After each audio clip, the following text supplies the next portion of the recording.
اور ایک بات یاد رکھو، بات سے بات نکلتی ہے، یہ جو آج کل کی نئی جنریشن ہے نا لڑکیوں کی، بیان خواتین بھی سنتی ہیں اور پھر بہت طنز کرتی ہیں کہ یہ ہمارے خلاف، جو بات ہے وہ تو کروں گا نا، ساس بھی تو خاتون ہی ہے نا جس کی حمایت میں بات کر رہا ہوں میں۔ آج کل انہوں نے ساس سسر کی خدمت سے بالکل ہاتھ کھینچ لیا ہے، بالکل ہاتھ کھینچ۔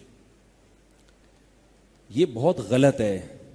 یہ جو مسئلہ بیان کیا جاتا ہے کہ بہو پر ساس سسر کی خدمت واجب نہیں ہے، یہ مسئلہ اس طرح نہیں ہے۔ واجب نہیں ہونے کا مطلب یہ ہے کہ نکاح کا جو ایگریمنٹ ہے، معاہدہ ہے، وہ ایگریمنٹ میں یہ چیز نہیں ہوتی کہ ساس سسر کی خدمت بھی کرے گی۔ یعنی عورت پر لازم ہے کہ وہ شوہر کی خواہش کو پورا کرے، اس کے گھر سے باہر نہ نکلے، اس کو اولاد دے، یہ نکاح کا ایگریمنٹ ہے۔ باقی اخلاقیات بھی تو کوئی چیز ہوتی ہے نا۔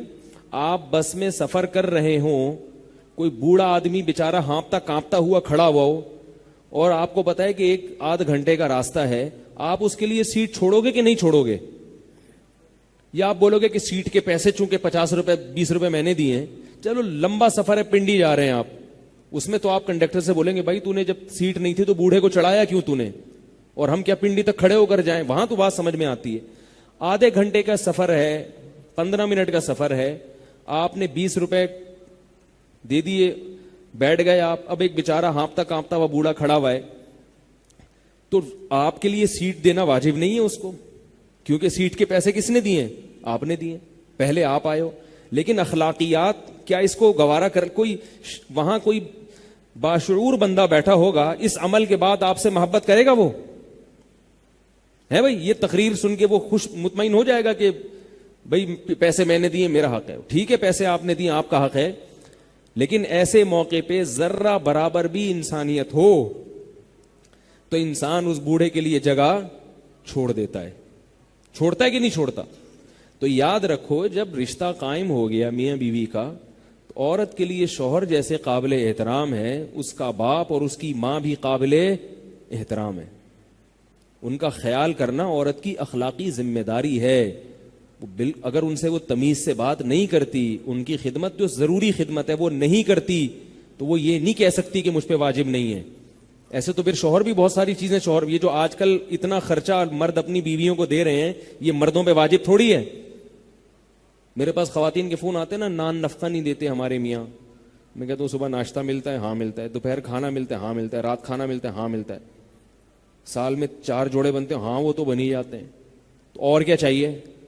کہہ رہے نہیں، وہ جو نان نفقہ ہے، جو نان نفقہ ہے وہ تو مل ہی نہیں رہا۔ تو میں نے کہا یہ کیا ہے؟ میں نے کہا گھر کی سہولت میسر ہے۔ ہاں بھی گھر تو دیا ہوا ہے میاں نے، نان نفقہ نہیں مل رہا۔ تو اسی طرح خواتین کہتی ہیں یہ نان نفقہ ہے، صبح ناشتہ بھی کرا دیا اور یہ بھی، تو اور کیا نان نفقہ ہے بھائی؟ ان کا نان نفقہ یہ ہے کہ ہر تقریب پہ نیا جوڑا، جب بھی کسی کی شادی ہوگی نئے کپڑے بنیں گے، پھر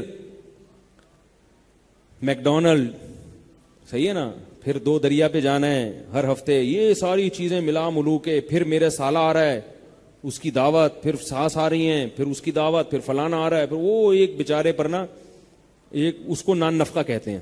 باقی یہ کوئی نان نفقہ تھوڑی ہے، یہ تو ویسے ہی کھانا ہے بھائی، یہ تو ضرورت ہے۔ تو بھائی وہ بھی تو اضافی خرچ کر رہا ہے، تو آپ کی بھی ذمہ داری ہے کہ آپ بھی اخلاقیات کے معیار پہ پورا اتریں۔ باقی یہ بڑا گمبھیر مسئلہ ہے کہ میں یک طرفہ بات نہیں کرتا، بعض دفعہ ساس اپنے ساس ہونے کا بھی ناجائز فائدہ اٹھاتی ہیں، وہ ہر وقت ذہنی طور پہ ٹارچر کرتی رہتی ہیں، یہ بھی ہوتا ہے۔ سسر اتنا نہیں تنگ کرتے، ساسیں زیادہ تنگ کرتی ہیں، وہ ٹارچر ذہنی طور پر، وہ اپنی بیٹی نہیں سمجھ رہی اس کو۔ اس لیے علماء آج کل کہتے ہیں کہ بھائی بیوی کو الگ گھر پہلے لے کے دو اور شادی بعد میں کرو۔ حضرت مولانا اشرف علی تھانوی رحمہ اللہ نے اس پہ بہت تاکید کی ہے کہ بھائی پہلے الگ گھر کا انتظام کرو پھر شادی کرو۔